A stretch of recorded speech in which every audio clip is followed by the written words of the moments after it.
What's up, everybody? This is Logan Hanks with the Living Fully Loaded podcast.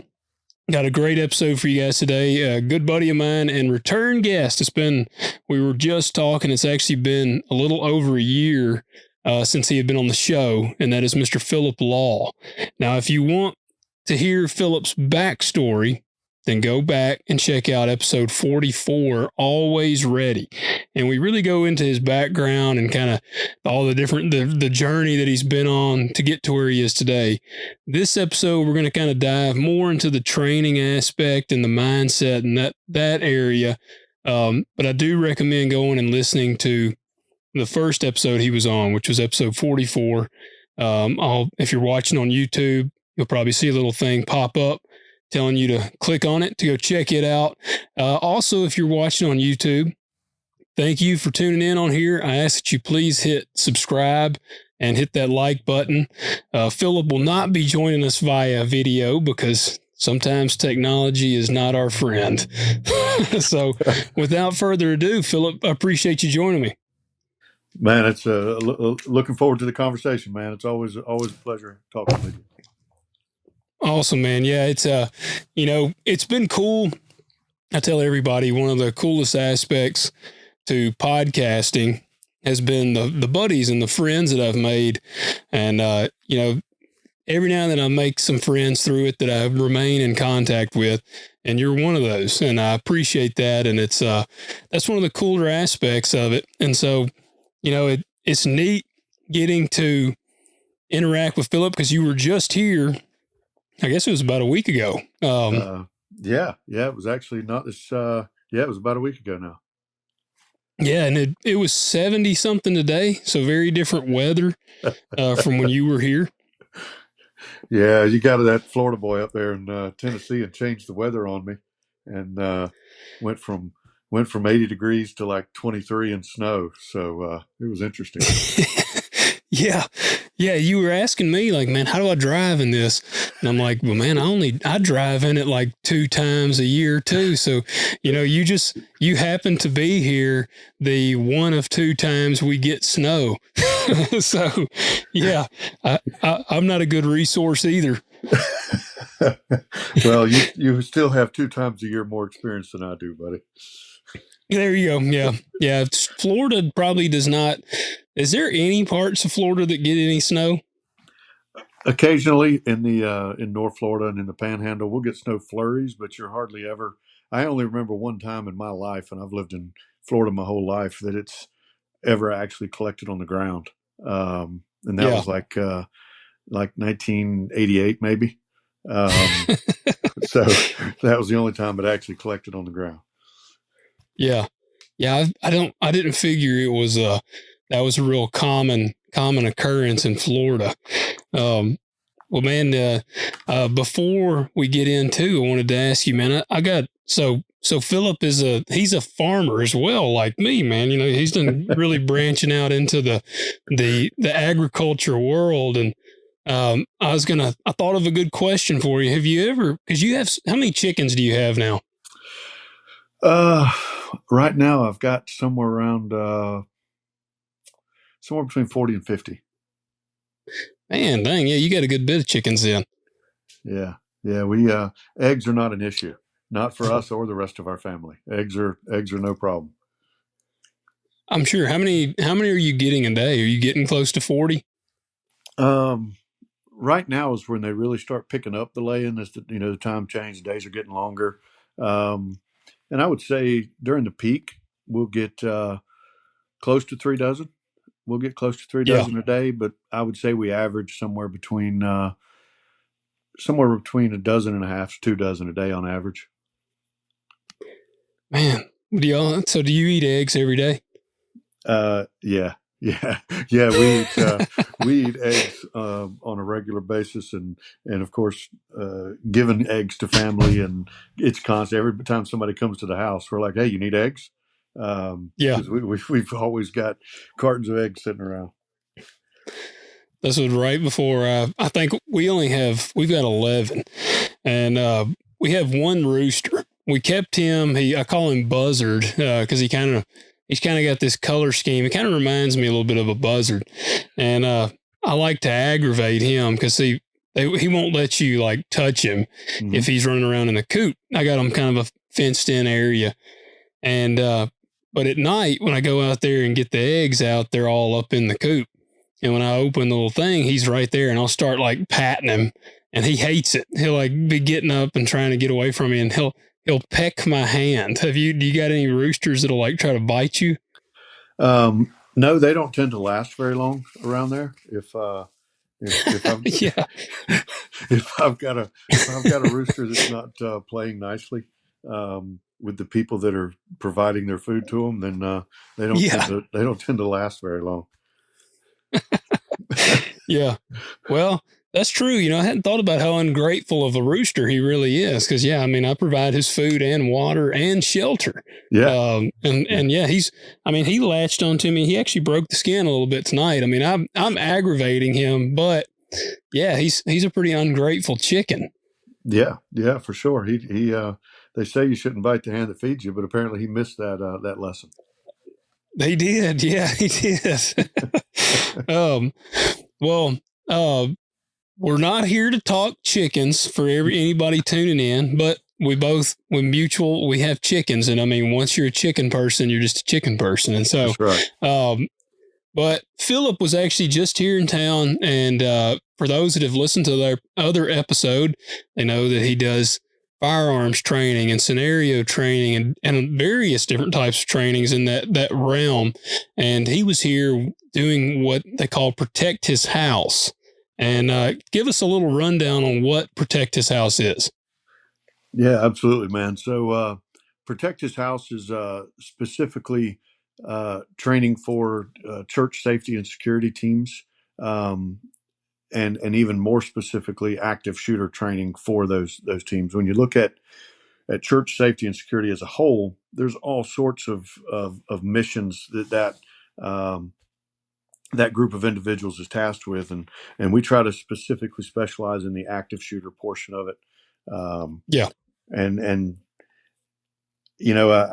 I see people in all kind of different realms, and good for them. But I like to try to stay as focused in my lane as I can, and where I have put in the data and the research, and is specifically active shooter events.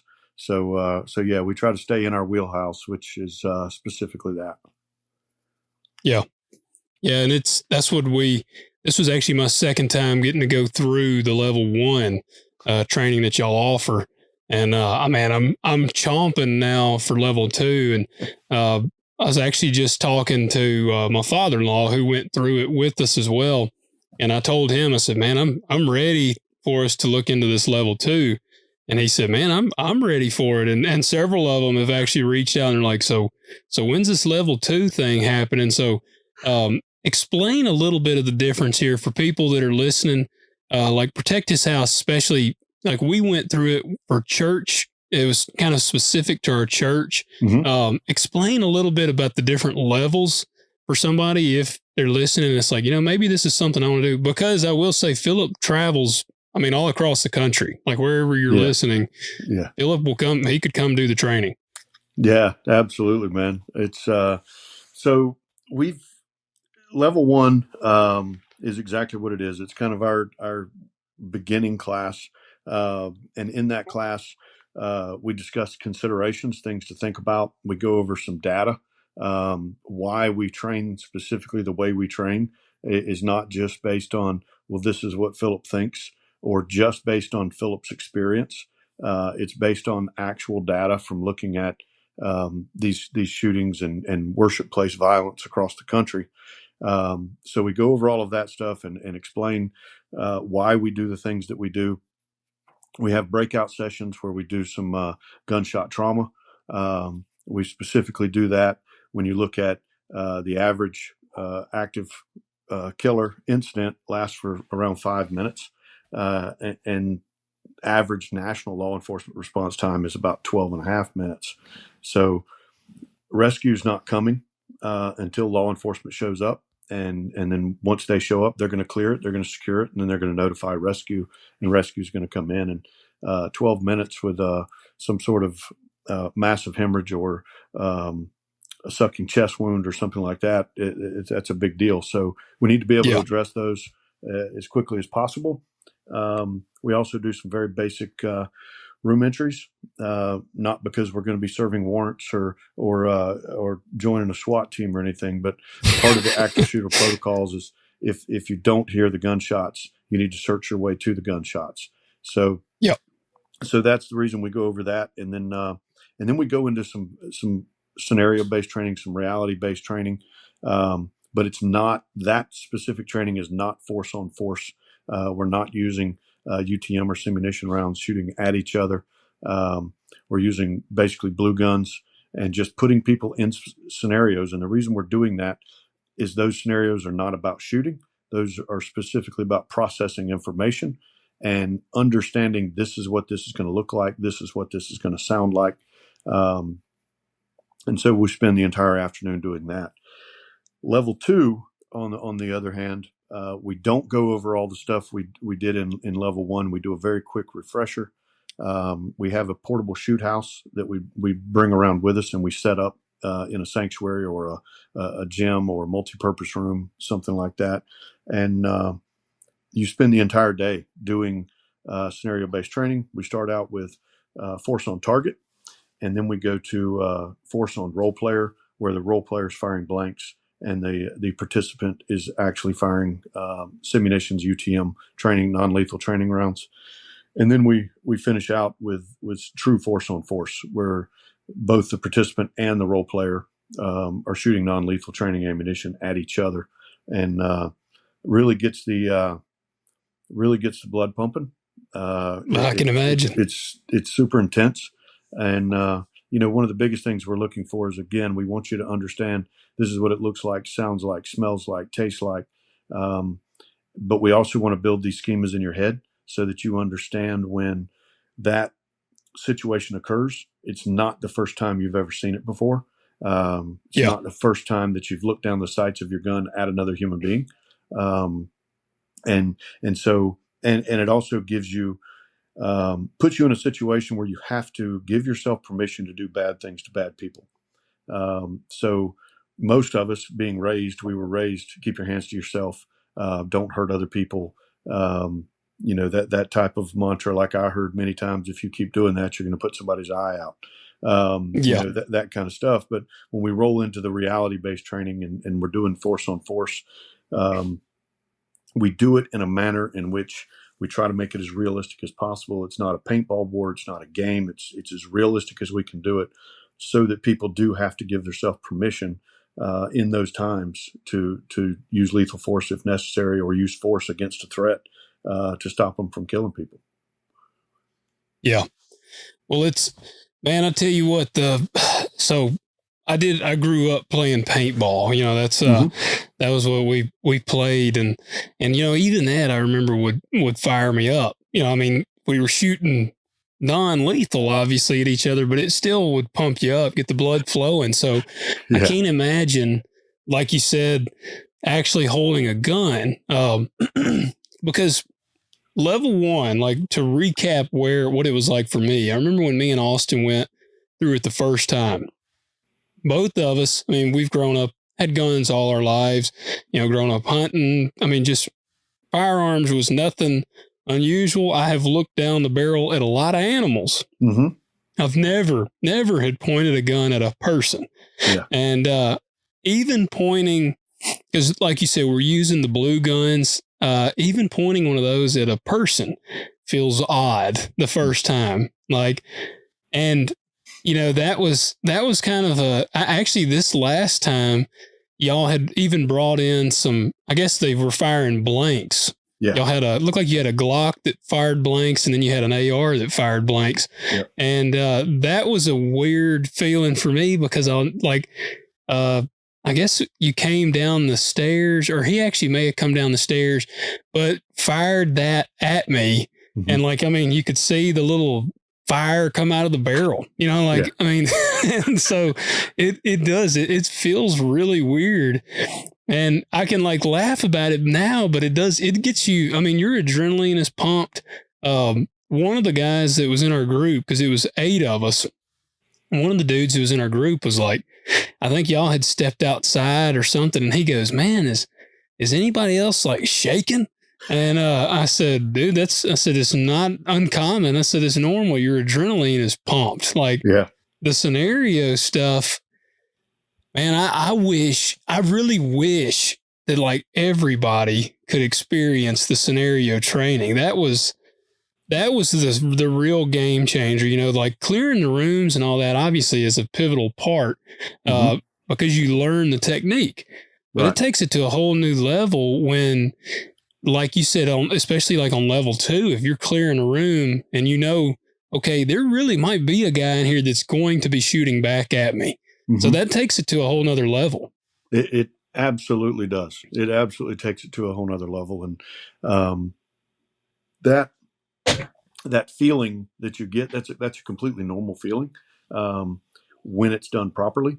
And I say Yeah. when it's done properly is I have been through, throughout my career being involved in force on force training, with as a law enforcement officer.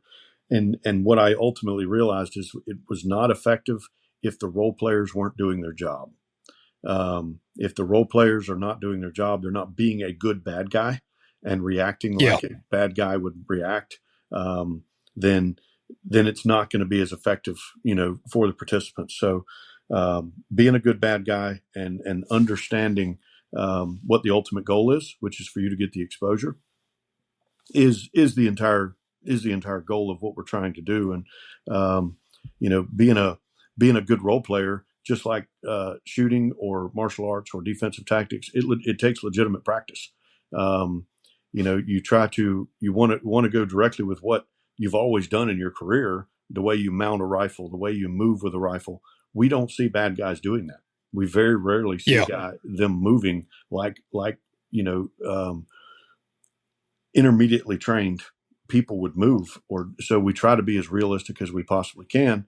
And the thing about scenario based training is this: you can be out on the range, you can do things on a DT mat, you can do a lot of different training. The thing about scenario based training is it takes what you've been training and then it opposes it. And that's how you actually figure out, is the training that I'm doing legitimate? Can I duplicate what I've been practicing under this stress? And is what I've been practicing right? I may be able to duplicate it, but if it doesn't allow me to win, well, then it's not any good. So when you start doing scenario-based training and reality-based training, realistically, what it's doing is just putting your training, giving your training an opposition, so that now you have to figure out, does it work under opposition? Can I duplicate it, with human stress under that situation? So, scenario-based training, I agree with you. I wish there was a lot more of it, and I wish there was a lot more of it that was done properly. Yeah. Yeah, and I think I said this actually, I guess after we went back through that, I was talking to some people separately about it. And I just told them, I said, I feel like a lot of people have a really false idea of how they're going to react in a scenario. Yeah. And, and I say that, I will say, going into it the second time, my mindset was different. Because I was mentally more prepared. The first time that we went through it, I told you it was funny, man. Y'all came out in the scenario, and you had a gun, you drew the gun, and I drew my gun and I pointed at you, but I did not have a clear shot, so I didn't take a shot. But instead of moving to get a clear shot, I just stood there, and like I was like froze. And Austin, me and him both, we talked about it, did the same thing. And so it was kind of funny this time, going into it, man. I was thinking before the scenario started, I was like, move your freaking feet. Like I was even like mentally telling myself, move your feet.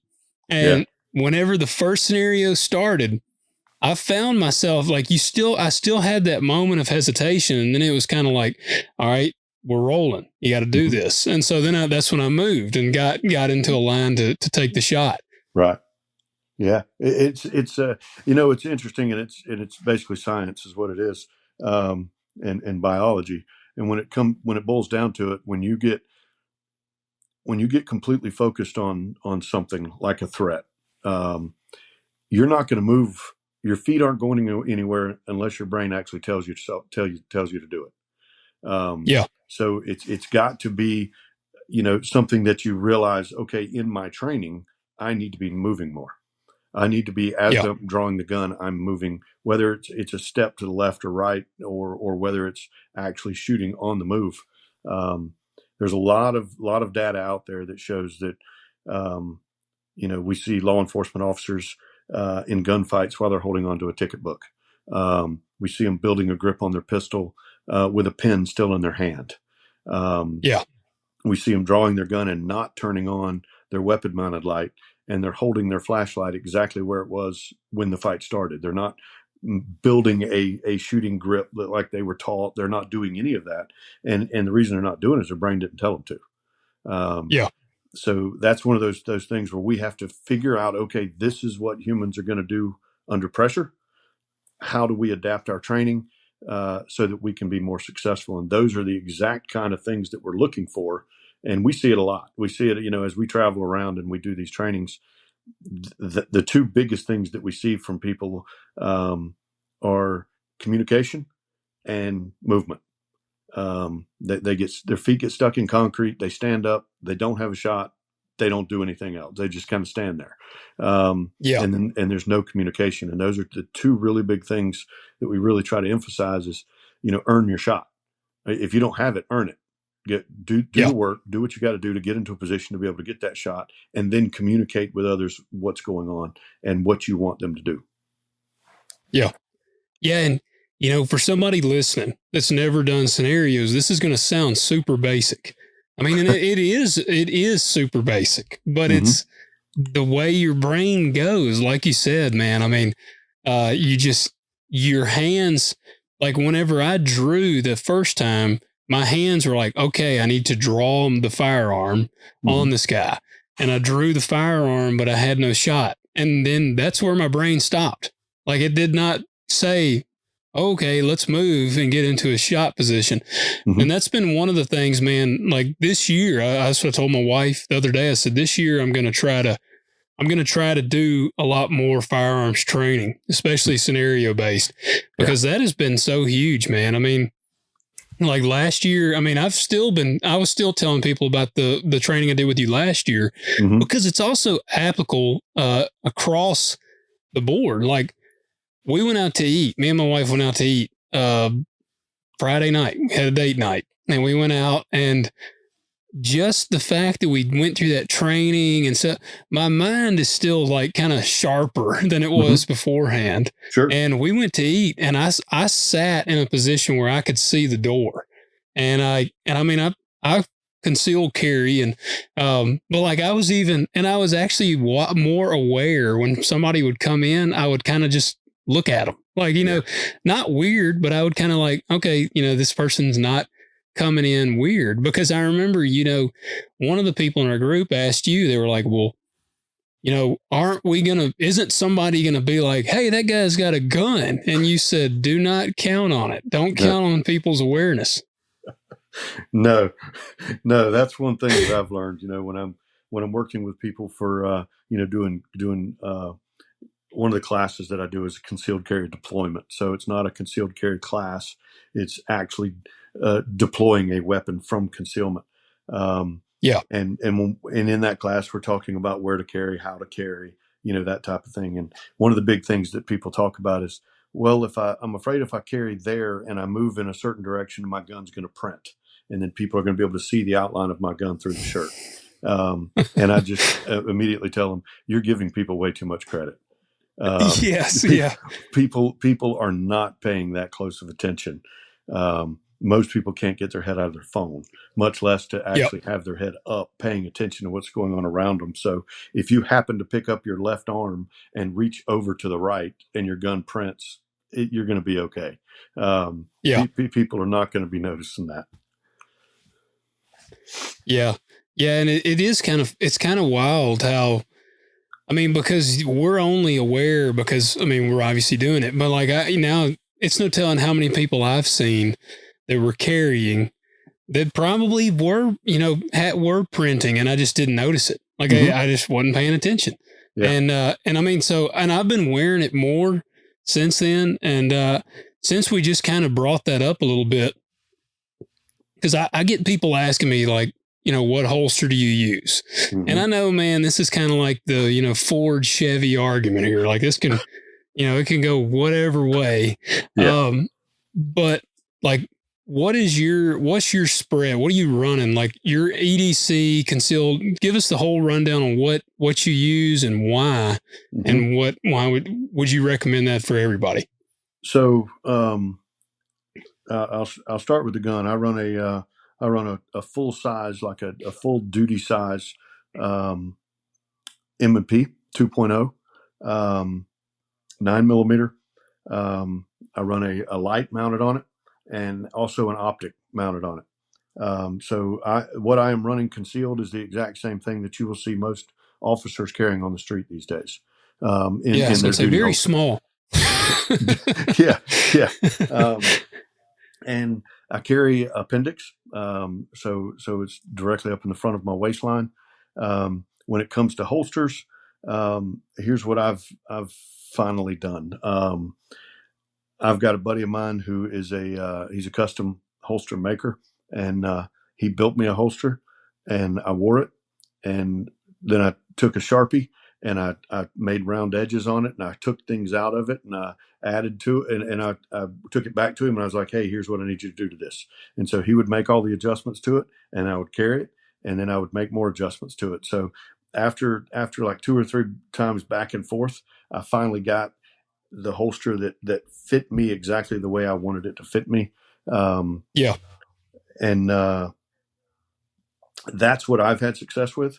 I personally like, and this is a personal decision that people have to make. And I'll go down this rabbit hole real quick. So when people are carrying a concealed firearm, they need to ask themselves a question. And that question is, why am I carrying this gun?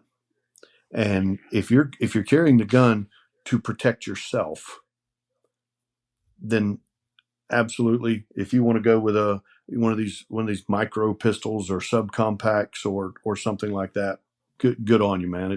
It's America. You can carry it if you want to.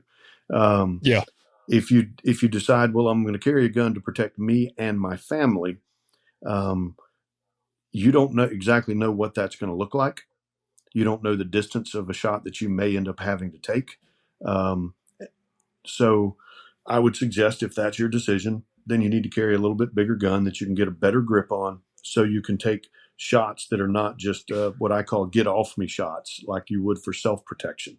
And then if you make the decision, I carry a gun to protect me, my family, and anyone else that's in the room where I'm at,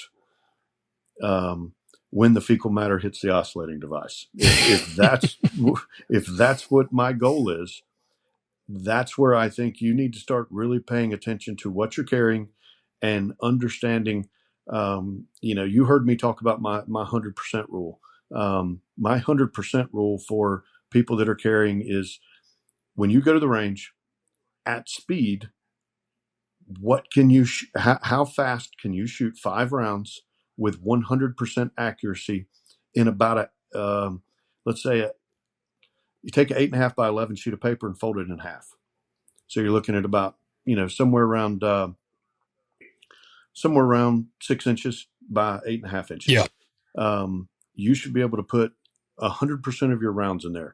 And the distance in which you can put 100% of your rounds in that piece of paper, that distance is the distance. You don't need to be going beyond that distance if you're going to deploy your gun, especially in a crowded environment, whether it's in a restaurant, a movie theater, a church, whatever it is. You don't need to be going beyond that point. Now you have to earn your shot, which means you need to get within that acceptable distance, because when you miss on the range, it may be a little bit embarrassing, and you're like, okay, well, this is why, and you figure out, why did I miss? Okay, so you learn something.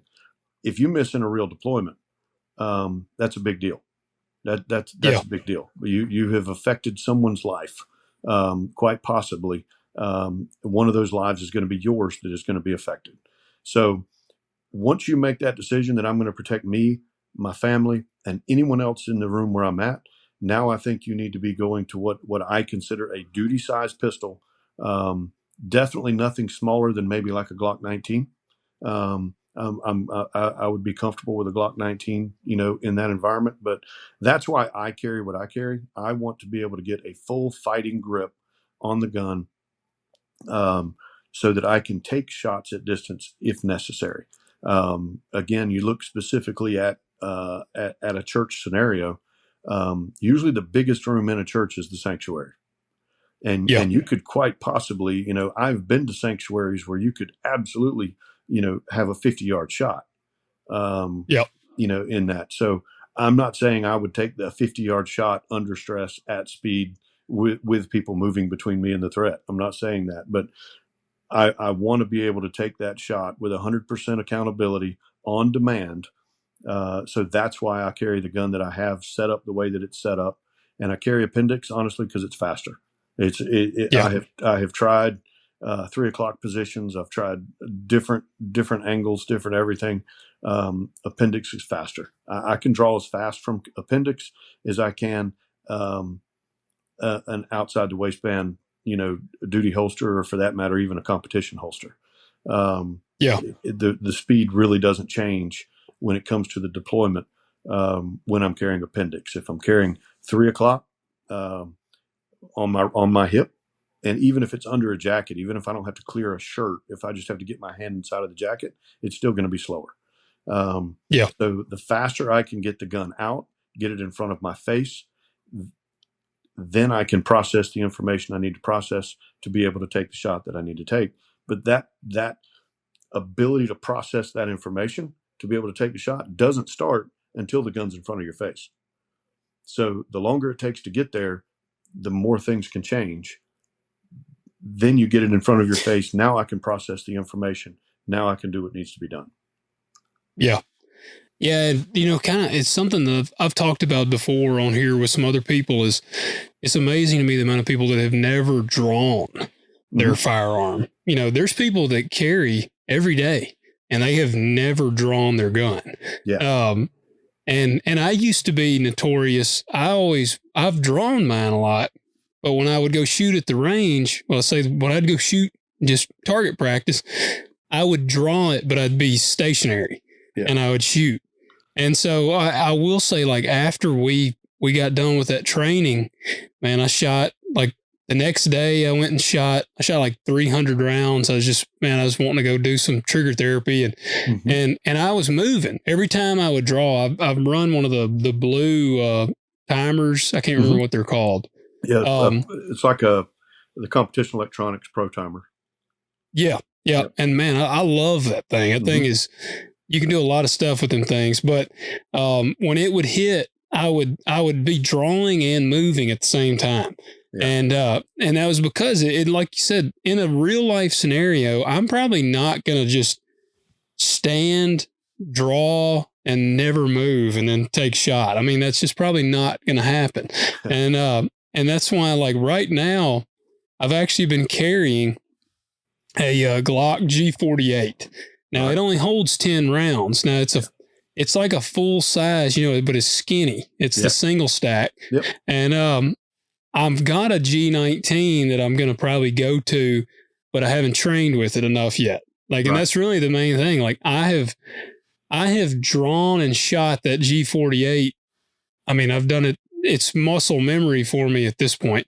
And so, until I'm trained with the G19, it's a G19X. I don't know if there's a difference between the regular and the X, but until I've trained with it, I'm not going to start carrying it because I feel like at that point I'm doing myself and the other people that could potentially be relying on me a disservice there.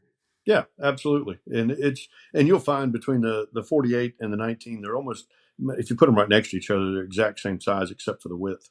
And so you should be able to transfer over to that pretty quickly. And especially since it's the same brand. One of the things about pistols that a lot of people don't think about when they're changing from let's say they carry a Glock, and then they carry a SIG, and then they carry an M&P, and it depends on the weather and just all sorts of stuff. I've never quite understood it myself, but again, it's America. You can do it if you want to. But all of the guns actually have a different grip angle. And that grip angle is going to dictate the specific position of your wrist when you drive the gun out. When you draw the gun and present it to the target.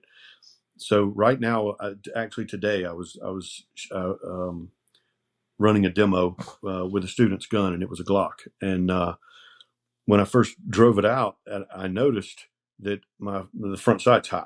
It was outside of the rear sight. It was high because I'm used to the presentation of that M&P with that specific, 18 or 19 degree grip angle on it.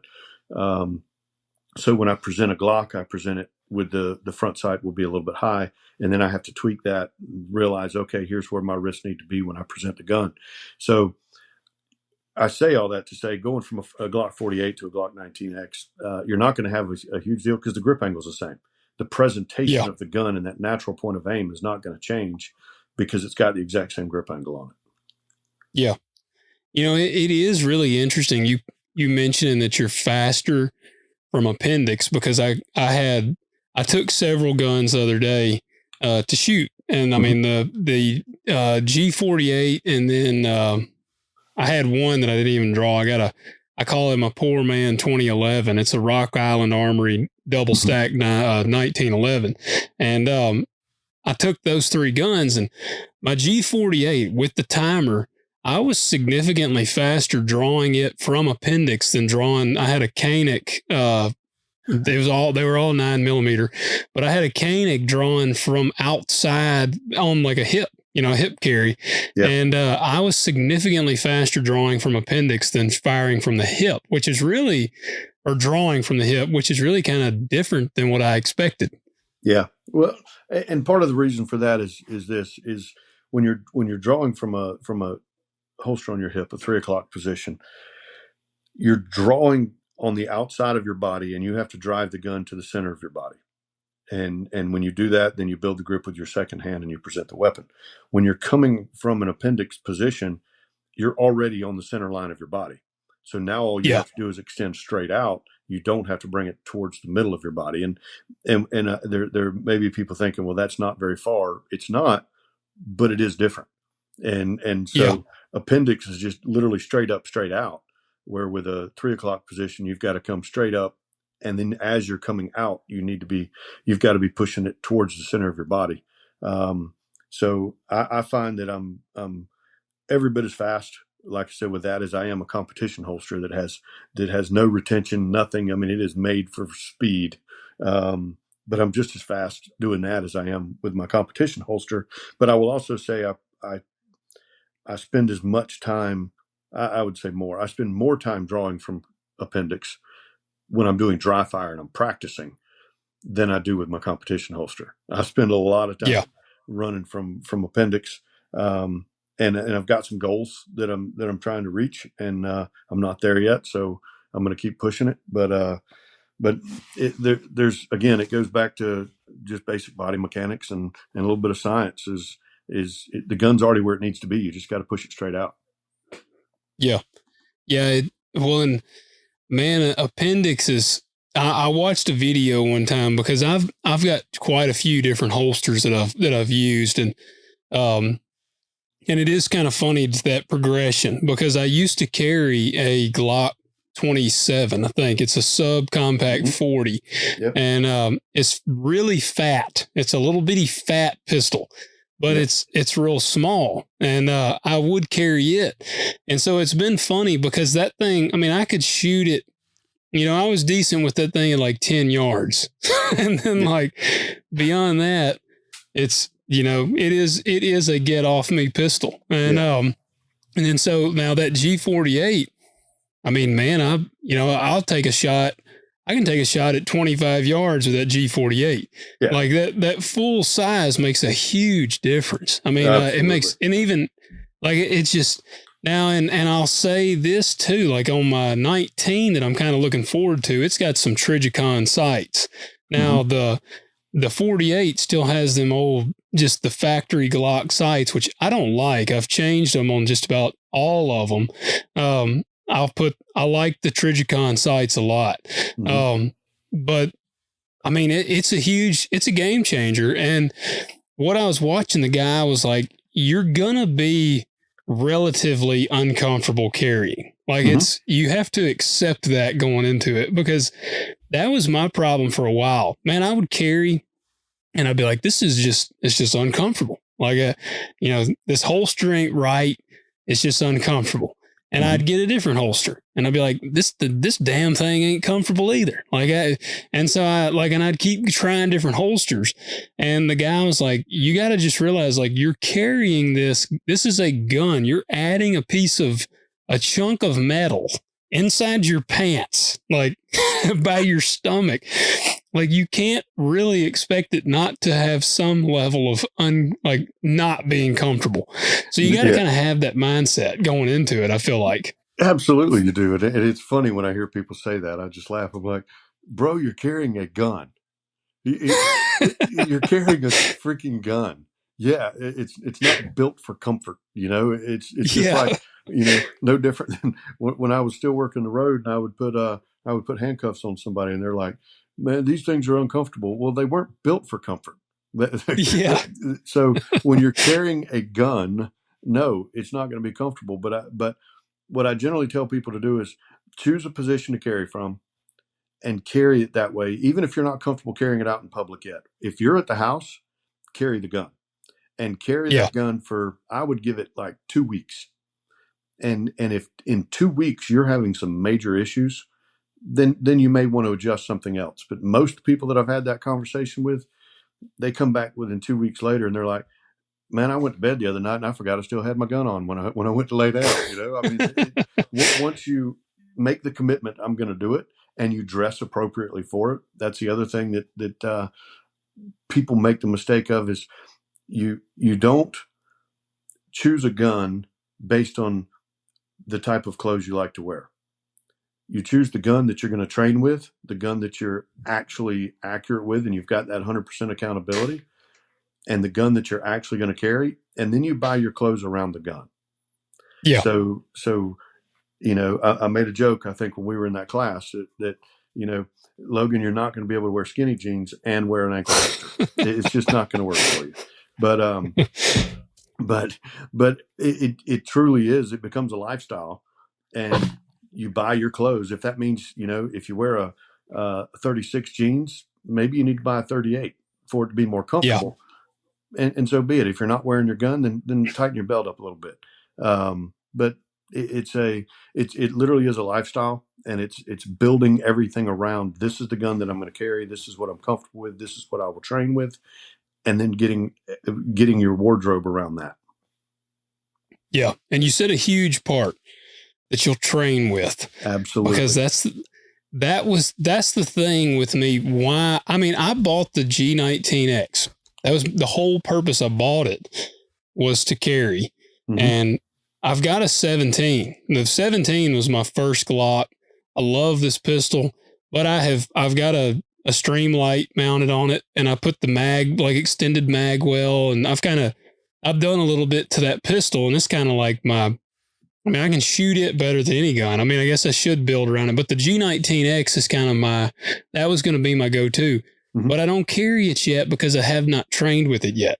Yeah. And that's what, man, I think all the time about the amount of people that carry that have never trained. And it's like, man, you want to wait until some dude draws a gun somewhere, and your mm-hmm. adrenaline, you're in that, like you said, man, you're in that oh shit moment. Mm-hmm. And your adrenaline is jacked, and your brain is trying to process everything that's going on. And mm-hmm. you have to now draw your firearm that you have never practiced drawing. And you have to do so in the most stressful moment probably of your life. Mm-hmm. Like that's just waiting. Like, that's when the guys go to draw it and they drop the gun because their finger, they fumble it. I mean, so man, the training thing, and that was one of the huge things why I wanted to focus on this episode, man, is because training is imperative if you want to every man, I think, wants to be a protector. You know, they want to protect their family. They want to protect, I mean, you want to protect yourself at the end of the day, but you want to protect others. But like, man, if you have never even trained for it, you're setting yourself up for failure. It absolutely. And, the number one excuse people will have is either A, ammo's too expensive. B, I don't have time to get to the range. And you mentioned earlier the amount of people that carry concealed, but they never practice drawing their gun. And I'll Yeah. hear those people say, well, on the range that I shoot on, you're not allowed to draw. A lot of your indoor ranges, they're not going to let you draw. The gun has to start from out on the table. And that's where I would say that is where the value of dry fire comes in. Getting in, unloading your gun, checking it twice, 3 times, checking it 4 times. Then you go into a different room where there is no ammo and do your dry fire, get your draws, get your presentations, work on your reloads, do all of that stuff dry fire. And once you have a gun in a holster, dry fire is completely free. It is completely free. The kids go to bed at night and spend 10 minutes. Just spend 10 minutes working on what's the most efficient way for me to get this gun out of the holster. And there's some dudes out there that are freaking amazing. And I'll put them out there. Specifically, you got Scott Jedlinski from Modern Samurai Project. He specifically has an appendix carry class, and he is amazing at it. Another guy is Donovan Moore from Point One Tactics. He is a rock star and just a freak with a gun in his hand. But he's even better at conveying information. Him and Scott both. I have seen people that are really good shooters that couldn't teach a cat to urinate in a litter box. Yeah.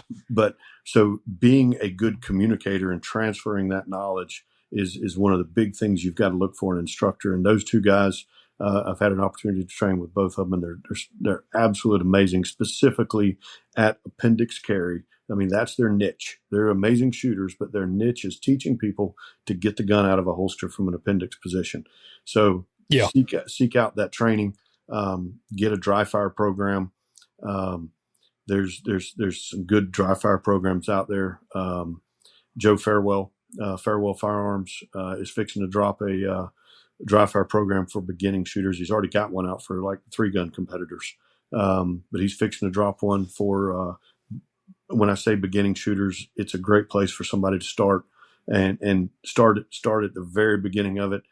Master the fundamentals, because that's all shooting is. Shooting fast and shooting slow is the exact same fundamentals. The fundamentals don't change just because I'm going fast. I'm just doing them faster. So start a dry fire program, and I dry fire daily. Generally, even when I'm on the road, I'll spend 10 minutes in the hotel room doing my dry fire. I don't usually go over 10 minutes. I know dudes that'll go for an hour and a half. Dang, yeah. Number one, I don't have an hour and a half. And number two, I find that if I go beyond that 10 minutes, if I'm gripping the gun the way I need to grip the gun every single time, and I'm moving as fast as I can with all of the things that I can move really fast at, after about 10 minutes, you start getting to a point of diminishing returns where now your grip's starting to loosen up. Or you start fumbling the draw or fumbling the reload. So I go 10 minutes really, really hard, moving as fast as I can move. And I specifically say today I'm working on this. Sometimes I'll have 2 topics, 5 minutes on this one, and I will set a timer on my phone. 5 minutes drawing the gun, 5 minutes reloading the gun. That's it. I'm going to go as fast and hard as I can go for that 10 minutes, and then I'm off to the next task that I have. But all of that's free, doesn't cost anything, and it takes out all the excuses that people have. They don't have to pay for ammo. You don't have to go to a range to do it. And I wish I could remember who said this, but it stuck with me. And what they said was, all of your real training happens during dry fire. When you go out and shoot live rounds, you're just confirming that your training was good. Yeah. And I thought that was brilliant when I heard it. And I've kind of lived by that ever since. So I dry fire, and then I go out to the range and I shoot and I confirm, yes, this is working. or no, I need to change something here. When I'm coming up, I'm not actually picking up the dot, or I'm not picking up the front sight the way I want to. So I need to change my training, because apparently I'm not being honest with myself during my dry fire. Because if I Yeah. was, I would have already known that. So it's dry fire is huge. Training itself is huge. Obviously, I'm in the training realm, but there is such a need, not only for civilians, for law enforcement, for everybody. And it's no different than when I talk in the classes and say, when it comes to your life, when it comes to your wife and your kids' life, how good is good enough? Yeah. What is good enough? And I'm blessed to be able to shoot more than most. I'll I think last year I probably shot about 50,000 rounds. Yeah, But I'm I'm still jealous, not. man. You can probably feel the jealousy. But I'm still not good enough. When it comes Yeah. to protecting the people that I love, I'm not good enough. I'll never be good enough. So it's that constant evolution of, okay, the accuracy's there. I need to go faster. Okay, the accuracy's there. I need to go faster. And so when I pick up speed, I'm looking for the accuracy. Once I'm tracking and everything's where it needs to be, and I'm consistently being able to group on demand at that speed, well, now I need to go faster. So it's just Yeah. constant figure out, how can I be more efficient? How can I be faster? How can I be more accurate? How can it be more repeatable? That's what I'm looking for constantly. Yeah. Now that there's two things I wanted to mention to you. One on there, have you heard of the eye target? Have you heard of that? Is that the laser target system? Yes. Yes, I have heard of that, and I know there's actually some good ones. There's iTarget, there's Mantis, um, there's some really good stuff out there that I've seen. I have personally not used a lot of it. I've had pretty good success doing dry fire, and then there again, I get the opportunity to shoot live rounds more than most. Yeah. So I really haven't. Now the Mantis and the iTarget I have used in environments in which I couldn't get to the range when I'm teaching people, and Yeah. we Yeah. weren't able to get to the range, so I was able to identify some very clear deficiencies using those systems, and then we can work on those. Um, but I would say, and I'm not sponsored by any of them, but I think if you're getting feedback from something, that's a good thing. If it's Yeah. giving you feedback, whether you were accurate, what your time was, you mentioned the timer earlier. If you're serious about your training, you should have a timer. It is the timers don't lie, and they will tell you And they make exactly. it fun. They do make it fun. It makes it a little bit competitive, even if it's Yep. against yourself. You're more competitive. You're Oh, like, dude, that, okay, I got that first shot off in 1.1. Let me see if I can do it in a second. And so you yeah. start trying to take those tenths off of it. And, timers, 130 to $150, depending on what you get. But there's also some, when it comes to doing dry fire, there's some timers you can just download an app on your phone. Yeah. And you can use timers on your phone. I generally use that when I'm in hotel rooms doing dry fire, because my regular range timer is a little bit too loud to be doing inside of a hotel room. So Yeah. I can turn the volume down on my phone, and I can hear it, but nobody else can. So yeah, anything like that, whether it's a timer, whether it's a laser, any of those things, if they're giving you valid feedback, then I think it's a plus. So let me ask you the one caveat that I keep hearing. I actually have the eye target. Mm-hmm. I've got it. I have it for my 9mm, and I've even got it for the 5.56, so I can actually dry fire my AR-15. Right. But the only thing I've ever seen, like, and it works really well. I like it a lot, but Mm-hmm. I've seen people online say you shouldn't use it because you're training the muscle memory to rack the slide after every shot. Is there any truth to that?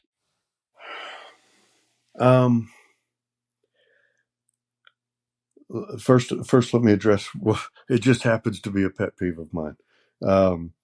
So muscle memory came about years and years ago. It actually came from sports science.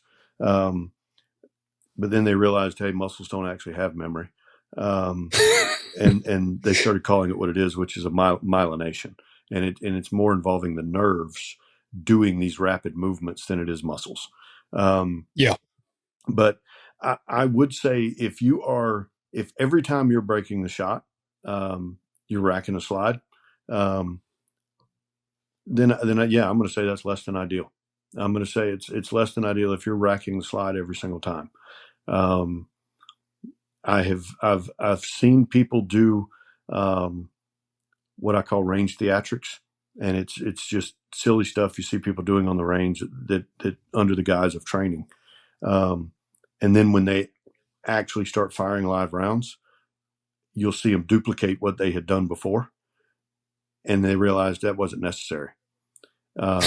So it's training. So there's two different ways that the brain takes in information, and you need to train the brain. One of them is cognitive, and one of them is automated. And if you do something a certain amount of reps, it's going to become automated, which means you're no longer thinking about it. And if you were racking that slide every time to the point that you are no longer thinking about it, you were just doing it because it's become automated, then yes, it could become a problem then. Yeah. Yeah. So how would you advise somebody to do some dry fire training? Are you pulling the trigger and then racking the slide every time, or what are you doing? So the first answer to this is probably one of the more common. The second one may actually break the internet when I say it. So that's good. We like those. So the first one is, if I am pressing the trigger every time on a dry fire, I am actually pressing the trigger as consistent as I can, as consistent as it would be if I'm normally pressing the trigger with the same intention in the trigger every time, even though it's not clicking. What I'm really looking for anytime I press the trigger is are the sights moving when I press the trigger? That's what I'm looking for. Is the gun moving when I pull the trigger? So, and then there's times that to reinforce that, I will actually be just snatching the crap out of the trigger when I'm dry firing, much harder than I would be in real life, to see if I'm moving the sights. Then the second way, and the way that I find myself doing it much more. So, are you familiar with trigger reset that people talk about, where they press the trigger to the rear, gun goes off, and then they ease the gun back out to that reset point on the trigger? And then they pull the trigger again. A world-class national champion shooter, JJ Racaza, he's dubbed it click banging. And what you'll see people doing is they're actually letting the trigger out slower than they're pulling the trigger back. So they take their time to let the trigger back out to reset, and then they snatch the piss out of it again. So instead of doing that, what you should be trying to do is to reset your trigger while the gun's recoiling. So as soon as I break a shot, I'm off the trigger, I'm back on the trigger to the wall, and then I'm prepping it from there. So by the time the sights settle back on the target, I'm already sitting. If I've got a 5-pound trigger, I've already taken 3 pounds out of it by the time the gun has stopped moving. So what I will do in a dry fire, let's dummy this down just a hair. Mm-hmm. When you say the wall, for people that are, because there's some people that are probably really new in there. Sure. So the wall, explain a little bit of what you're talking about. So for most striker fired or double action only, or double action, single action pistols, when you first pull the trigger, you have a span there that we call the slack. And that's where there's really no tension on the trigger at all. And then you'll get to a spot where you now feel tension. That is the wall. And then you prep the trigger from there, which means you're actually taking pounds out of that wall. So if somebody buys a gun with a 6-pound trigger, the 6 pounds don't start until you're sitting on the wall, until the slack is gone and you've got that hard trigger. That's where the 6 pounds start. So when I prep that, I'm taking the pounds out of that prior to the gun going off. Yeah. So when I'm doing dry fire, if I'm using multiple targets or multiple shots, what I will do is I draw the gun, and then instead of breaking the shot, instead of actually hearing the gun click, I will bring that trigger to that prep point. So I'm to the wall, and then I'm leaning on the wall, taking pounds out of it, and then the finger comes off the trigger and it comes right back to that spot. And if I'm going to be shooting a total of 6 shots, the first 5 of those, I am just all the way to that prep point, as deep in that trigger as I can get. I'm off of it, I'm back on it again, and then I don't actually break the trigger. I don't actually hear it click until the very last shot. Gotcha. Yeah. So what that's doing is it's confirming the sights are where they need to be on the target acceptably, but I'm also building that myelination that we talked about, that where the finger's going to come to that spot every single time, where I'm sitting on that prep point right before the gun breaks, and then the very last time is when I break it, because now I've already gone through. My trigger finger has moved 5 times. I've drawn the gun. I've built the grip. My trigger finger has moved 5 times. I break the shot on the last one specifically to see if did my grip change while I was doing all this other stuff, and did the sights move when I actually broke the shot. Yeah. So if I'm working on one target, I may do 6 rounds, or I may have, in my barn, I think now I've got like 11 different targets set up in my barn. And I may be putting 2 shots on one target, and then I move to a different location, and I put 2 shots on 3 targets, and then I move to a different location, and I put 2 shots on 2 more targets, and then I reload and I go to another location, and then I finish it up from there. I'm not going to actually break the shot until the very last time. Every other time, I'm just getting to that prep point where it is prepped every single time, back off, back on again. So what I would encourage people to do, to answer the second part of that question, as far as dry fire, the first thing I would encourage people to do is to work on grip. Grip is king. Grip is what a lot of the things that people have identified over the years of, you've got too much finger in the trigger, you don't have enough finger in the trigger. I would say most of that is just complete bullcrap. At the end of the day, if you're gripping the gun, I want you to think about this for a minute. If I'm saying that my trigger finger is too far in the trigger, and so when I break the shot, the front sight's moving to the left because my finger's kind of coming around it. What you're saying is your trigger finger is stronger than both of your other hands combined, which is completely asinine. So what that tells me is that when you break the shot, if the front sight's moving off of your target, then you need to work on your grip, not trigger. Yeah.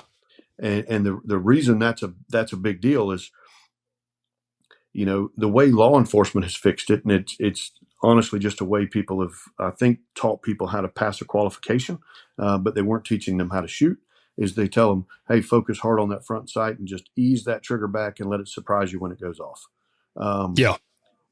Well, here's what I can promise you, Logan. You ain't going to do that in a gunfight. You're not going to do that in a gunfight. So if you're not going to do that in a gunfight, why are we practicing it on the range?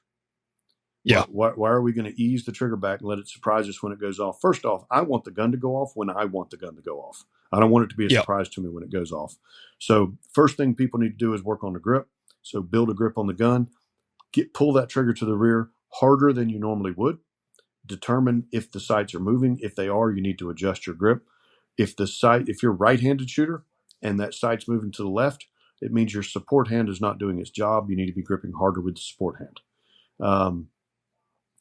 And so grip is the very first thing I would encourage people to work on, so that you're not having to slow that trigger down to keep the sight from moving, because that's not going to be duplicated under stress. And then go from, once you've got the grip built, now I need to learn how to build the grip from the draw. And so now we're going to be drawing the gun, building the grip, pulling the trigger the same way, and identify, did I build the grip back the same way? Am I being consistent in what I'm doing? And then from that point, then you can go to, You can work on reloads. You can work on target transitions, or, if you have two targets set up and you're just going from one to the other. And targets, what I use for targets in my barn, I've got a couple of USPSA targets that I set up in there, but my barn's only, I think it's like 28 feet deep. So that gives me a really big target rather close. So one of my favorite pizza crusts that we buy, in the package that the pizza crust comes in, there's a 7-inch cardboard circle. So I save them all. And I am a pizza connoisseur, so I eat a lot of pizza. So I save all those little 7-inch pieces of cardboard, and some of them I'll just leave them as a 7-inch circle. Some of them I'll cut the sides off of it and make it to where it may be 7 inches tall, but it's only 4 inches wide. And so I just kind of cut them in different shapes, put them on the wall, and to kind of mimic a human-sized target at distance is my goal. So that's why I'm working on a smaller target, because I'm just mimicking something at distance. So, reloads is one of those things that a lot of people are like, well, the data doesn't support you having to reload in a shooting. And that would be absolutely correct. The data doesn't support it. You almost never see a reload in a gunfight, especially for civilians in a gunfight, in a defensive shooting. The reason I encourage people to work them is what you're really talking about is weapon manipulation. And so it's getting people more comfortable handling the gun at speed.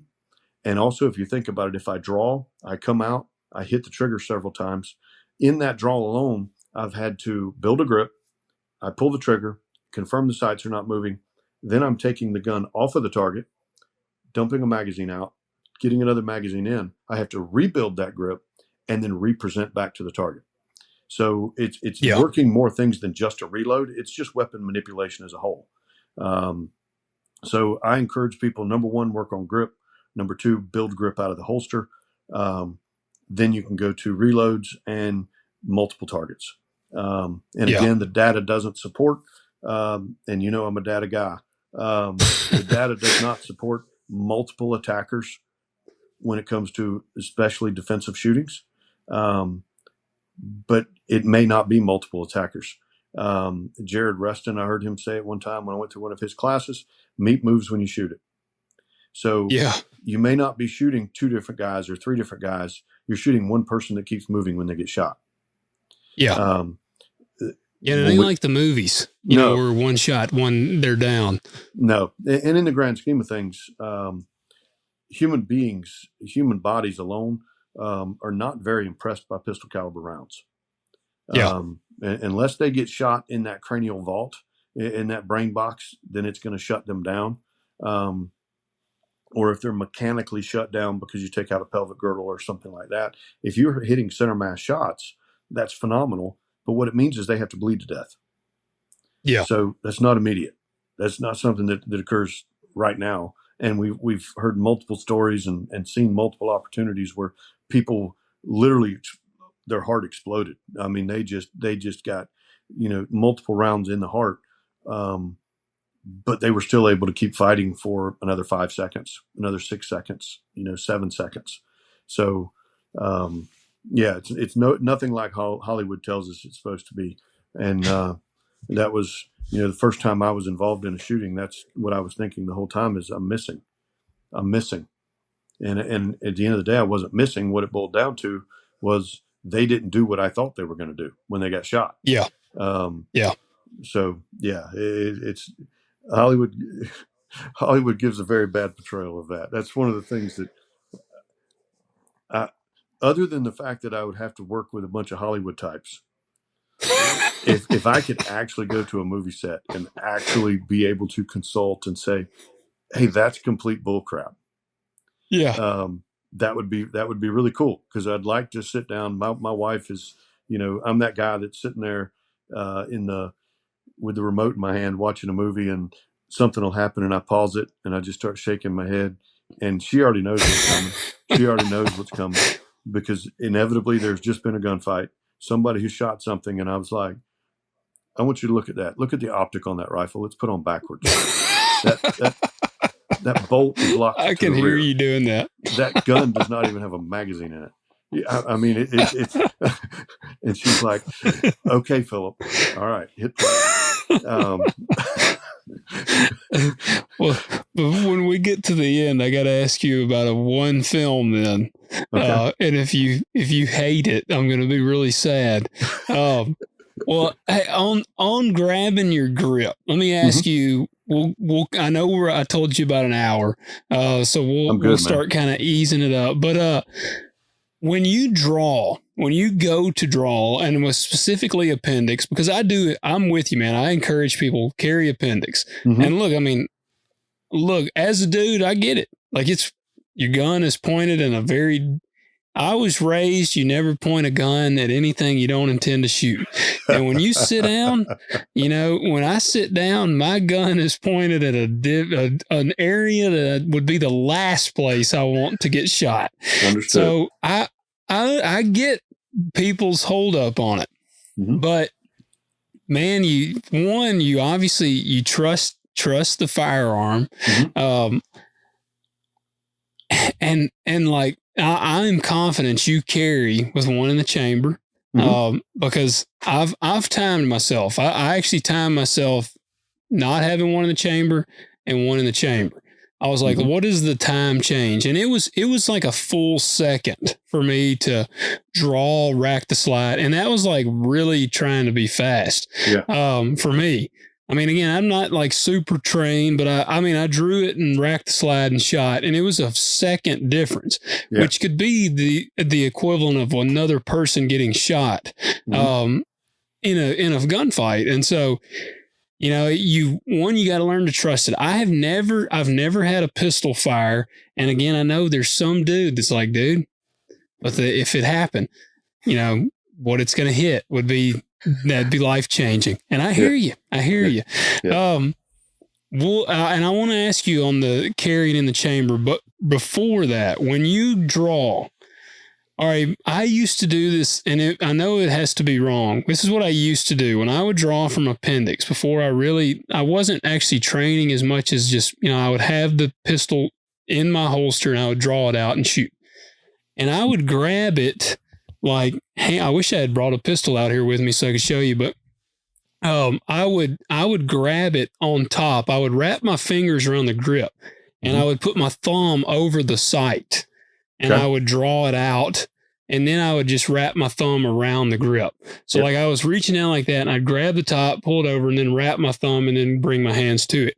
Now I've been forcing myself to, when I draw, I'm already wrapping my thumb around the side. Like I have a complete grip with my right hand whenever I draw it out of my holster. Is that how you draw it? No, I draw exactly the way you described it the first time. Really? Okay. So, over the top like that. Yeah. Yeah. So my thumb is actually on the base plate of the slide. Yes. Is where my thumb's at. And the reason for that is, primarily, if you think about building the grip with your support hand, with your second hand, if your thumb is already wrapped completely around the gun when you pull it out, you have to move that thumb in order to get your other hand where it needs to be, and then your thumb comes back down on top of it. Whereas if I keep it, when I draw, if my fingers are around the grip and my thumb is over the back plate of the pistol, when it comes out, that side of the gun is already completely open. Now my support hand fits where it needs to fit, and the thumb comes down over top of the other thumb. So at the end of the day, what it is, it's more efficient because it's less movement. If I'm going to have to move that thumb anyway to get that hand there, and I have found it's also faster than trying to build a full firing grip as the gun's coming out of the appendix. Well, that was something I noticed. I was faster with my thumb on top than wrapped. Like I could tell that, and it actually did. It felt better to me to draw it that way. I was just like, I feel like I need to be building that complete grip immediately, rather than having to move. So that's actually okay. Well, then, so I should have trusted my instincts on that one then. Yeah, you should have. That's that is, and that's something that when I first started drawing from concealment in general, I was trying to draw the same way I would out of a duty holster. Yeah. Well, as you know, with a duty holster, especially if it has any kind of retention, I have to almost build that full grip in order to defeat the retention to then get the gun out of the holster. Yeah.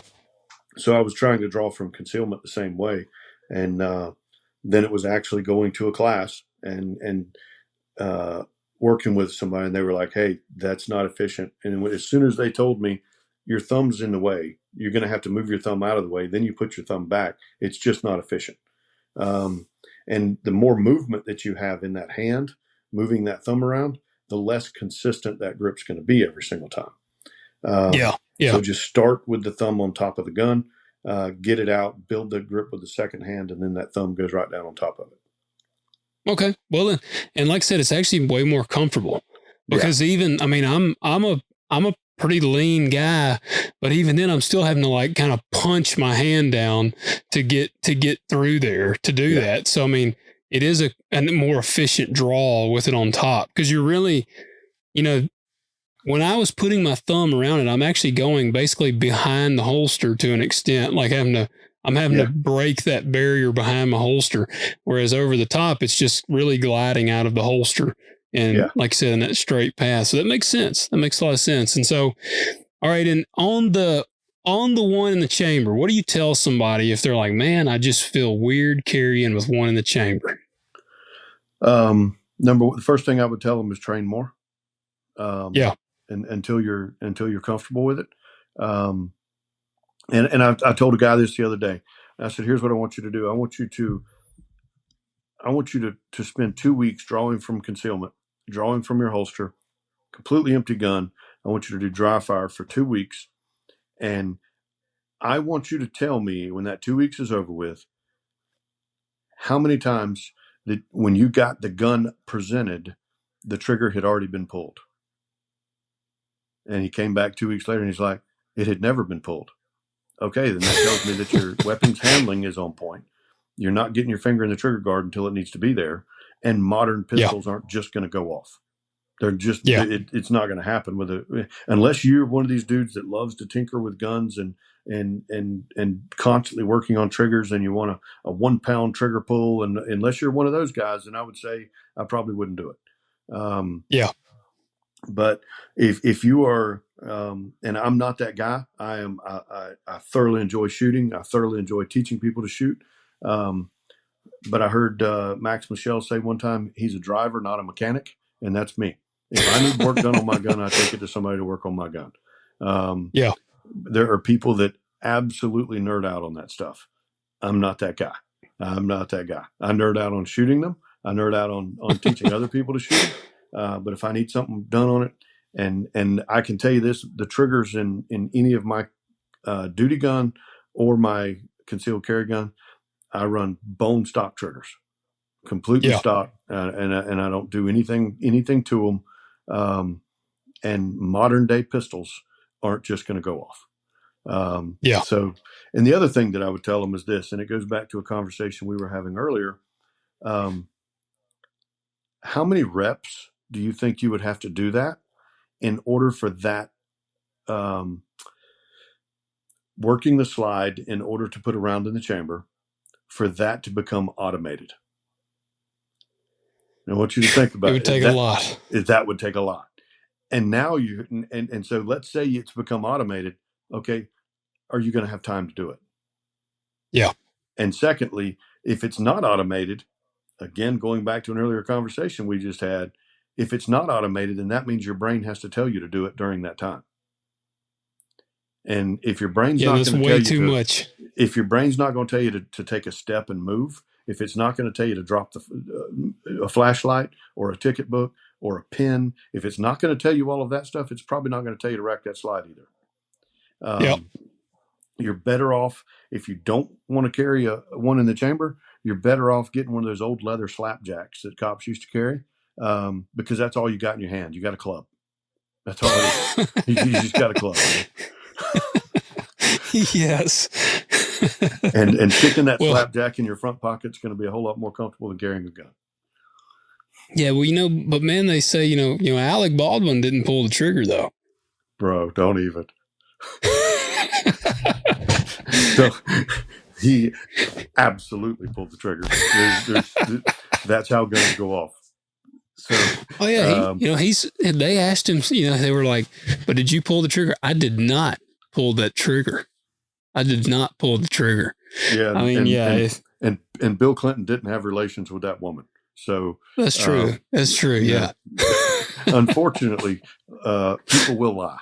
They will. Yes. I'm not saying he did. I'm just saying people will lie. Yeah. Yeah.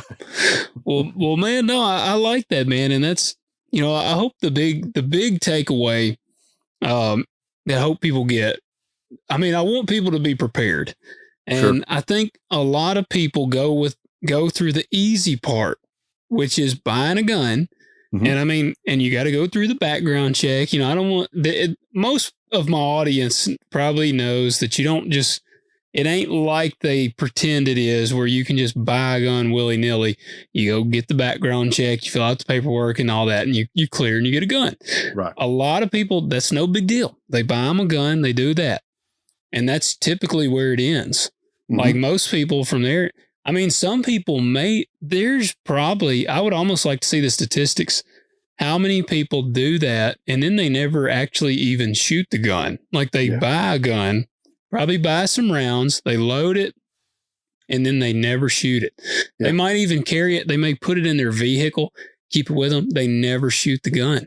And it's like, I mean, if you really, I mean, I look like my wife is funny. I joke with my wife. We were joking about it the other night. When we went out for a date, you saw it the other day. I carry 2 knives. I carry my work knife, which even my work knife is a little bit overkill. It's a switchblade. Like I carry a switchblade ProTech, and then I carry an Amtac blade Northman that is kind of like, I don't use this knife for anything because I want it to be sharp, be it I had to stab a man. Like that sounds morbid, but that's why I carry it. That's like if that thing gets pulled out, then I'm in trouble because like my firearm has probably already been taken out of action. Like, so, I mean, I'm down to like the blade works.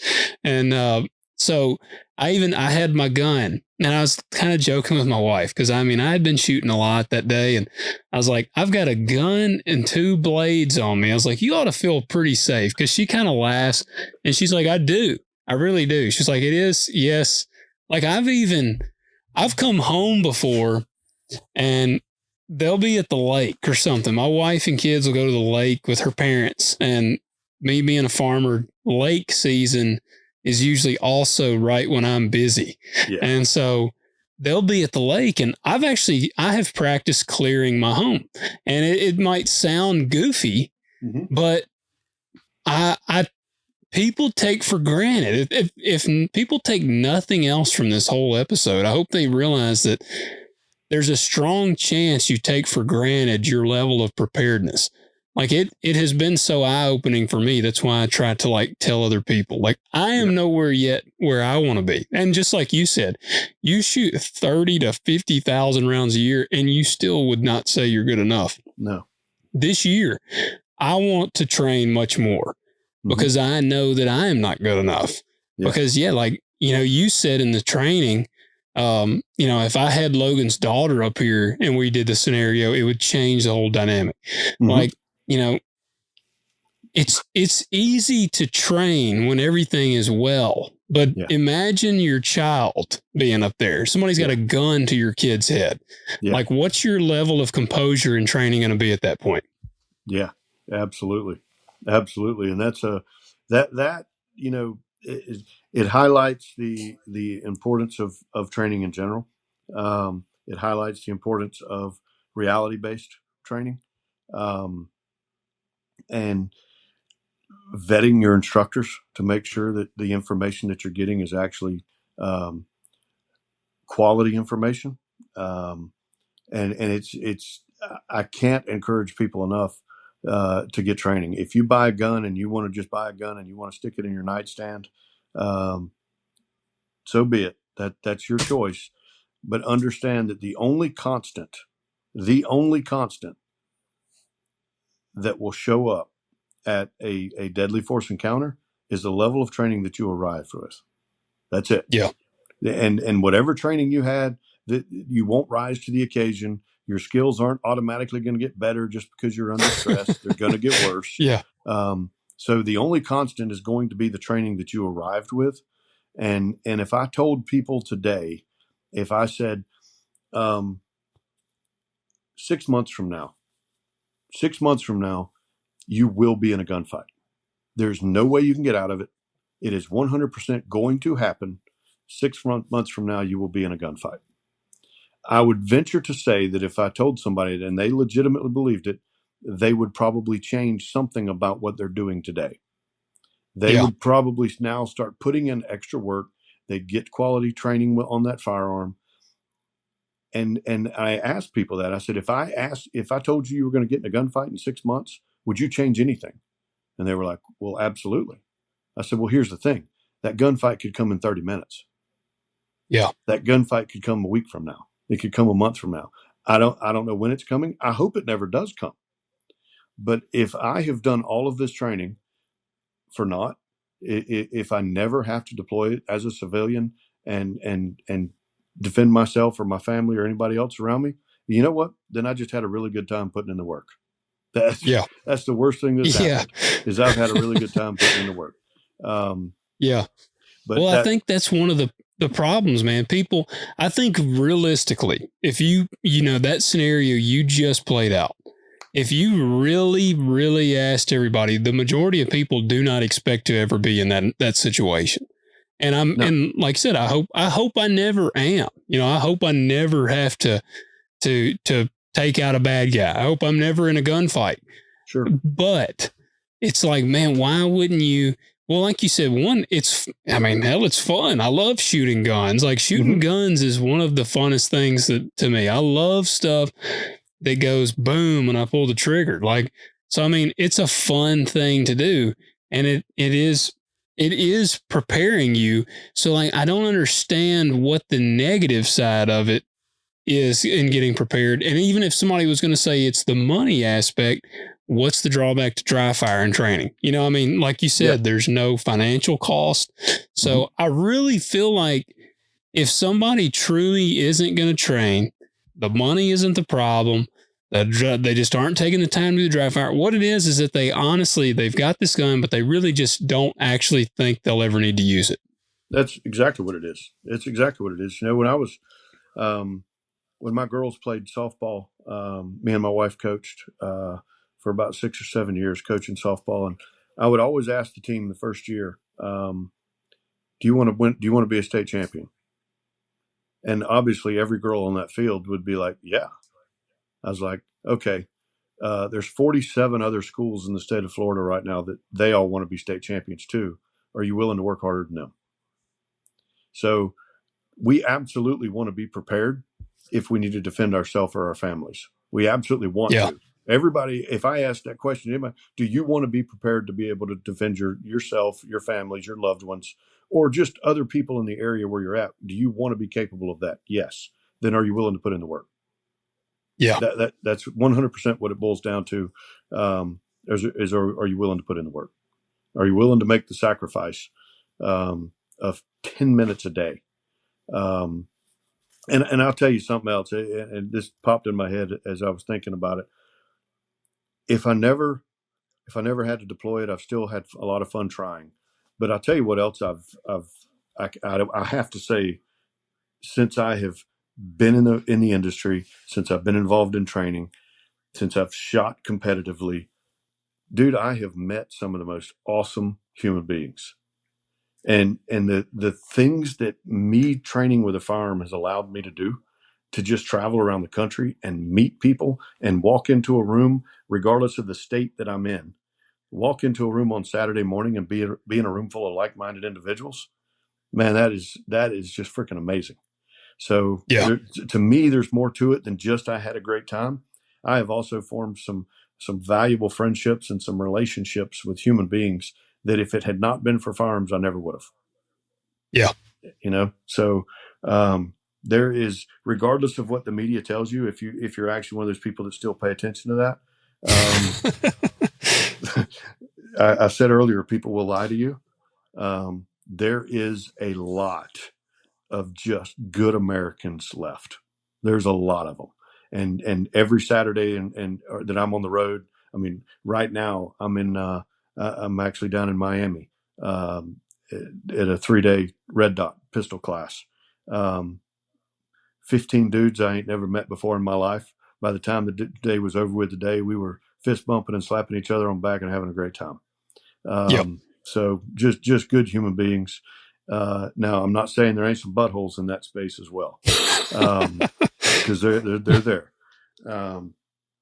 But the people that actually, and this is one of the things that I find, the people that actually put in the work are usually not the buttholes. Yeah. It's usually the ones that well, that's not what I was taught in boot camp in 1982. Okay, well, we're past that, bro. We're past that. Yeah, we have evolved since then. So I appreciate your service, but let's focus on what's actually relevant today and all the lessons that have been learned over the last 30 years, 40 years. Man, that's a whole can of worms we could open right there. That's a whole nother episode in itself. Absolutely. Absolutely, man. It's but no, man. I would highly encourage people to do the work. Find a quality a dry fire program. If they don't know, I'm certainly give you my email address. They can email me, and I'll point them towards a valid dry fire program, valid instructors, and just whether they train with me or whether they train with somebody else. I just want to see people put in the work and train. Yeah. Yeah. Heck yeah, man. Well, before we close, I told you I had to ask you about one movie. Okay. And I got it wrote down here so I didn't forget. Have you seen the movie? And I've mentioned it on the show several times. Have you seen the movie Heat? Dude, yes, but that was probably when it came out at movie theaters. It's pretty old. Yeah, it is pretty old. I'm confident that I have seen it. Who plays in it? Who are the main characters? Man, Robert De Niro and Val Kilmer are like, it's Robert De Niro, Val Kilmer, and Tom Sizemore, and they're these bank robbers, and Al Pacino is the detective or whatever that's trying to catch them. And I think it's, the guy that played Magua in Last of the Mohicans is also one of the cops. And I mention Heat because it is known as like one of the greatest gunfight scenes of all time. There's like a 10-minute shootout, and it's the most epic shootout, man. Like, I mean, I've watched little review videos where guys have like dudes that were law enforcement or military and stuff review it, and they're like, damn, like this one's pretty good. They're spraying some bullets and for literally like 10 minutes. And like you said, the normal gunfight, 10 minutes, it would be one hell of a gunfight. Yeah, that's an eternity. And I actually just wrote that down. I'm actually, when I have an opportunity, me and my wife will be watching Heat again, and I will report back to you. I want to hear. Yeah, I will report back. I can tell you this: one of the movies that I've seen where the gun handling, specifically from the main actor, I'm not a big fan of him, but specifically as the actor, was the movie Collateral with Tom Cruise. Yeah. Some of the gun handling that he did in that movie was absolutely on point. I mean, absolutely on point. I need to watch that again. That's had him. Was that him and was it Jamie Foxx? I think so. I think Jamie Foxx may have been like a cab driver. Yeah. And he was in it. Tom Cruise was an assassin. But yeah, it's not, and I'm not saying the entire movie, but there were times when I was watching him specifically, and I was like, dude, that's on point. I mean, this dude.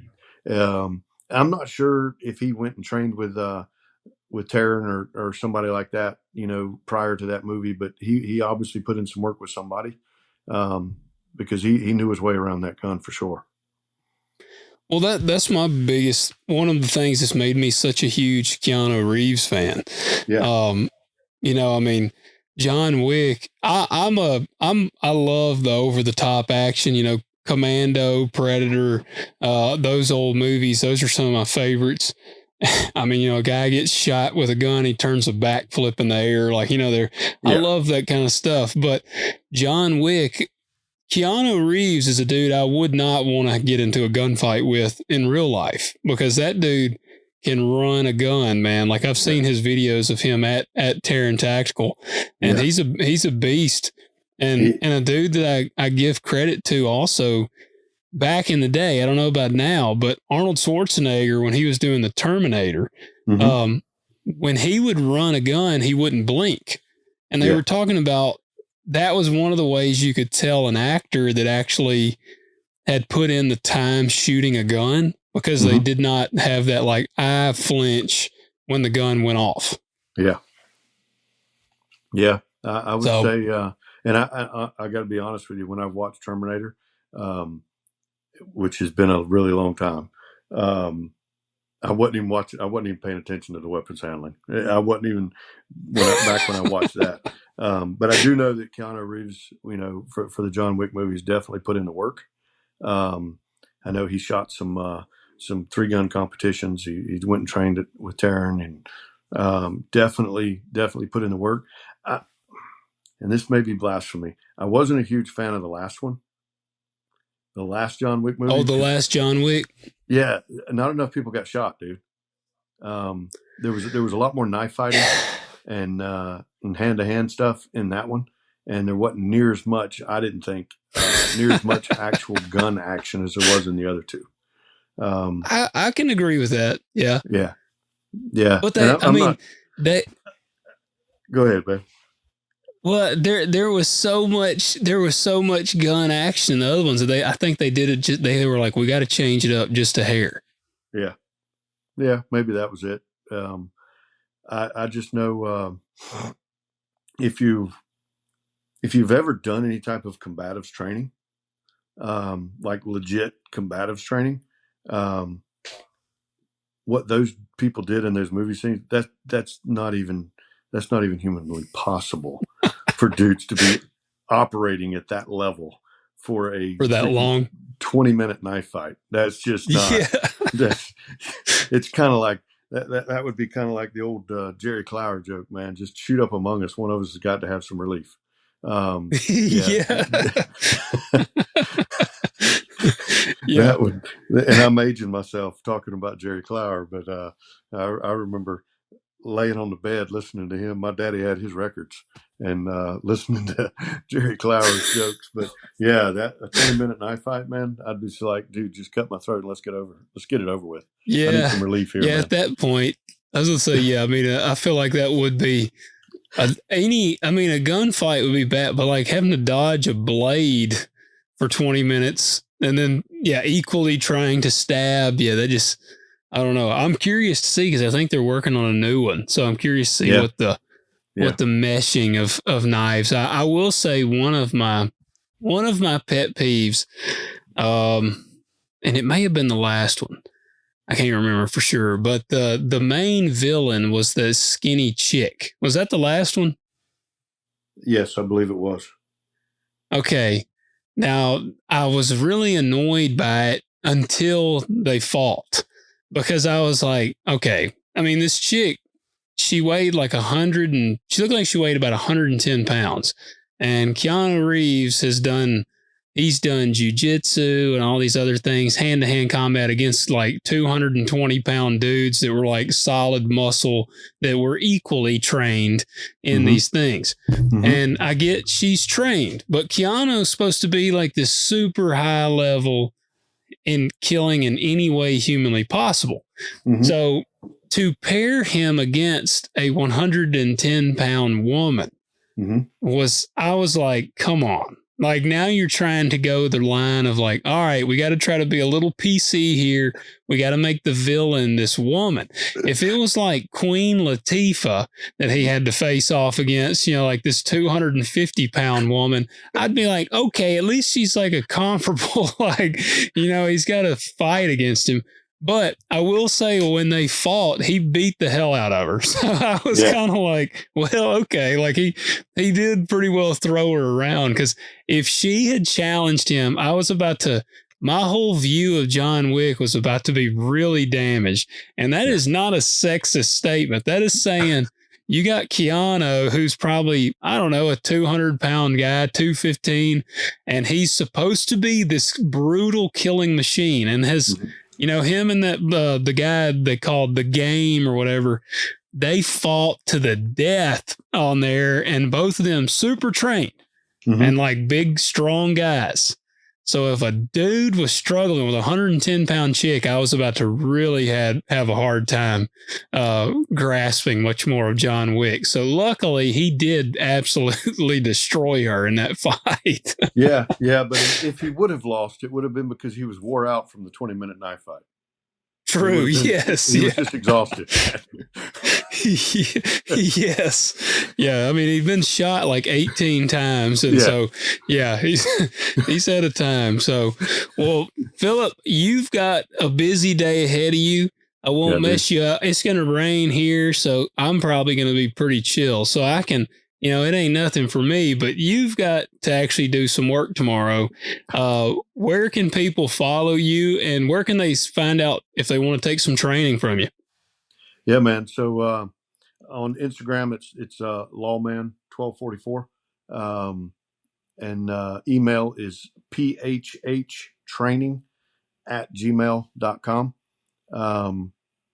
They can also go to the website, which is phhtraining.com.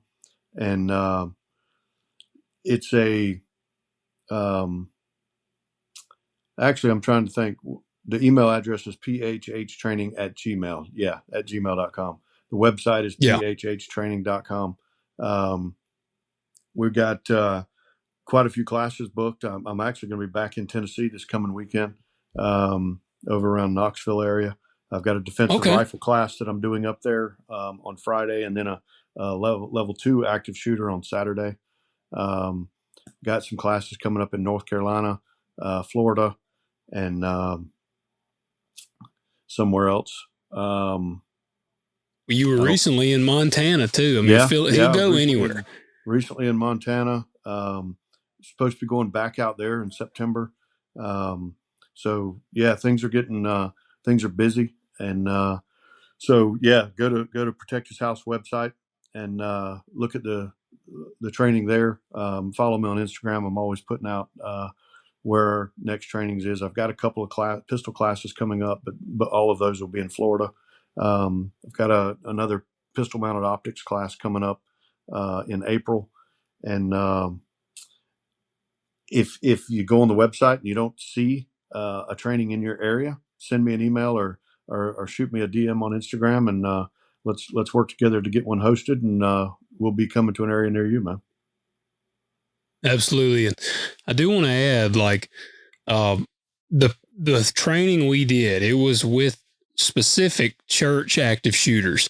Yes. I hope y'all kind of gathered it did carry over. It carries over to any scenario. If I was at the grocery store and an active shooter came in, if I was at the movies and an active shooter, if me and my wife were walking down the street and a guy, like, all of these things carry over. Yeah. Now you can get you can get specific training non-church related from you as well. Is that something that they do? Can they find it through the PHH, or is that something they need to reach out to you individually? They can go through that. They can reach out to me, whether on Instagram or on that email, and we can set that up. I've actually got another LLC. I'm just waiting on the EIN number to come back, and it'll be live. But it's more of the outside of the church environment, doing a lot more, not only active shooter, but just threat awareness. As well. Doing a little bit of work in retail and the corporate world, helping them with some asset protection and risk management stuff when it comes to active shooter events. So yeah, what any training that somebody's looking for, and if you hit me up and it's not something that I offer, and it's not something that is my subject matter expertise, I will certainly point you in the right direction of somebody who it is. Yeah. I'm not one of these guys that's gonna I'm gonna fake it to try to get a job. That's just irresponsible. And this space is big enough that you've got people, fortunately now, that are becoming very, very specific. Like I told you, two dudes that their whole gig is appendix carry. There's some guys out there that their whole gig is red dots. There's some that their whole gig is rifles. So if the training that you're looking for, if it doesn't fit within my wheelhouse, I have been very fortunate enough to build some great relationships and have some networks with people in most spaces. So you tell me what you want, and I'll tell you who to go to. Or if it is in my wheelhouse, we'll develop the training specifically that you're looking for, and we'll get it done. Awesome, man. Well, if you're really wanting a 20-minute knife fight, Philip's your guy. You need to reach out to him about these 20-minute knife fights. 20-minute knife fight with me, you're getting shot, bro. Yeah. There's and the dudes that are out there that are really good at it. Aaron Giannetti is one of the guys that's amazing in the knife space. Done some work with him recently, and I can tell you that you're not going to fight him for 20 minutes with a knife, because he's going to take it from you before then. I watched he put up a video today because I followed him. You told me about him, and I followed him. And I was watching. He shared a video today of two. It was actually two women, and I guess they were doing a knife fight. Now, obviously, they're using a simulated blade, right? But man, it's exhausting watching them do a knife fight. Yeah, they are. He's a legit dude. He's a good human being, and is another super effective communicator. So he is really good. He's very high skill set when it comes to hand-to-hand stuff, but he's also amazing at being able to make you good at it as well. And I think that's the key to a good instructor. Is it's great if you can do it as an instructor, but can you get other people to do it? So yeah, man, there's plenty of dudes out there that, like I said, hit me up, tell me what you're looking for, and I can point you in the right direction if I don't do it myself. Awesome. Well, guys, y'all go follow Philip, and I encourage you. Like I said, I've been through training with him twice now. I can vouch for him. He's rock solid. I definitely feel way more. I can't rate it because I had never trained really beforehand, aside from just on my own, but I feel way more prepared. Like I said, my awareness is way higher. And it actually has inspired me this year. I plan to seek out significant more amounts of training, hopefully train some more with Philip this year as well. Guys, y'all go see what they're doing, follow him, reach out to him. And if you watch this on YouTube, appreciate you watching. Hit the subscribe, hit the like button, share it with your friend. If you're listening on any of the podcasts, please leave us a rating and a review, and also share it with your friends. It helps out a ton. Philip, man, I appreciate you joining me today. It's been fun. Yeah, man, absolute blast. I always enjoy talking to you. Enjoyed seeing you a couple weekends ago, and look forward to getting back up there and rolling out a level 2 class, man. Sounds good. Guys, y'all go check them out. We appreciate you tuning in. Y'all have a good one.